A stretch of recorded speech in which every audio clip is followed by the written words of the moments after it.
Hey guys, how's it going? This is Jeff. So today I'm going to make a video to talk about the current dynamic in, I guess you could say, governance meeting business. And I'm not saying that it's unique to our generation or that this kind of stuff hasn't come about, but I have identified some things that are concerning to me, and I would say they probably fall under the too big to fail context of business. Some of you know what that means. Some of you probably have no interest in this video, and I apologize if this does not apply to you or interest you, but this is kind of going to be a political discussion, but more or less stepping away from opinion and just stating some of the obvious. So currently I feel as though there is an establishment who definitely has special interest involved, and they are fading away from democracy, and they're going into entering into the judge, the jury, and the executioner kind of position. So they become all three. So you had the jury, you had the judge, and you have the executioner. That's the process in kind of the American democratic system, judicial system. Right now, there's companies that are so powerful that they play both, and they're kind of like their own micro government inside of our own government. So yes, I will say that the government has its downfalls, but I feel as though some of these companies have gotten so powerful that they can almost bully the government. And it is tech. It's the tech industry in particular. In big tech coming out of Silicone Valley, and this is not to knock them or anything, it's just saying they got so powerful that they're in the back pockets of Washington, because Washington needs them so much in an era of cybersecurity and stuff like that, that they accumulated so much wealth and so much power that the government kind of now has to take a step back, and they're kind of I mean, they're basically in the back pocket of the government. I said during the Obama administration, I said Silicon Valley runs America. Washington can pretend like they do and say that they do, but the power is concentrated in Silicon Valley. And what I mean by that is, without the Silicon Valley knowledge and know-how in today's world, Washington would be probably, they're way behind technologically.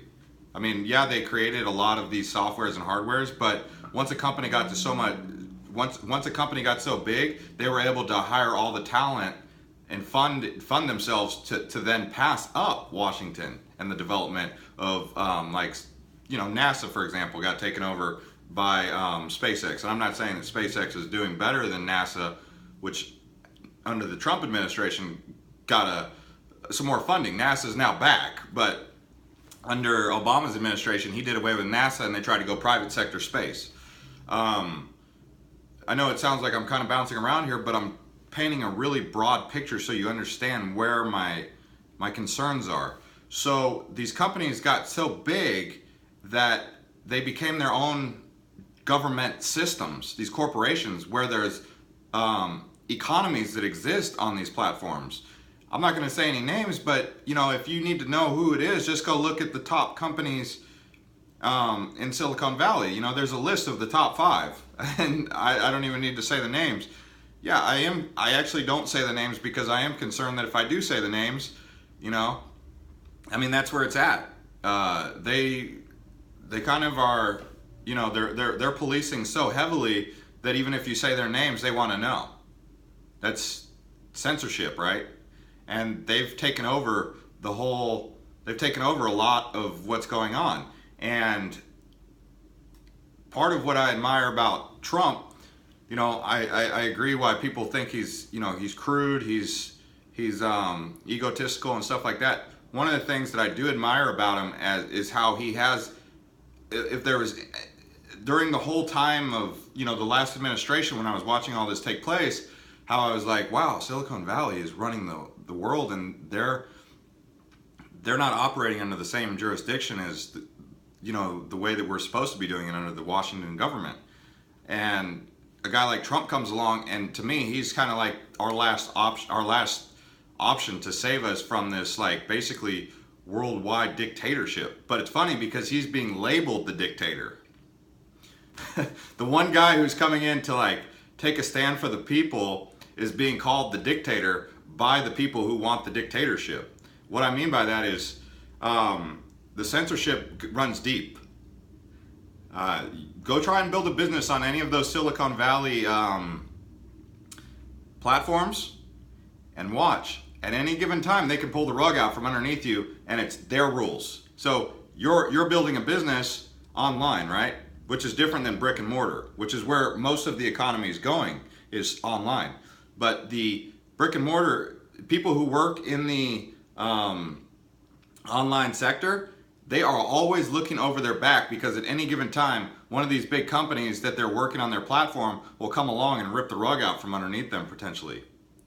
And that's what I mean. They're the judge, the jury, and the executioner. Whereas in a brick and mortar society, there's actually a government that you can go to and appeal to. But in this case, because they're so strong, when you go to the government's like, well, we can't do anything about it because we need those guys because they protect us from China and they protect us from Russia. And sorry, but they're too big. They're too big to fail. We can't take them down. You can't really complain against them. So they can get away with whatever they want.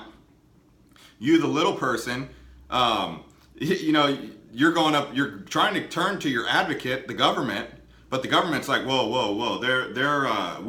We don't want to step on their toes.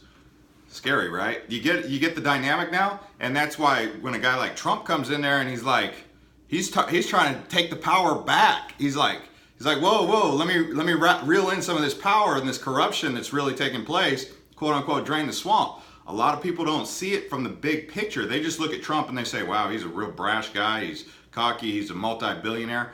But he's like brick and mortar coming in to fight against tech overtaking the world. So you need that balance. You need a brick and mortar guy like Trump, a real estate developer, to have some power against the tech giants. I'm not trying to say that the tech giants I'm not demonizing them. I'm saying that they got so big because, remember, power corrupts. They got so big and so powerful that now it's just like they're at that level where they can just take over the whole gauntlet if they wanted to. I mean, and I see it. I see they're in that position.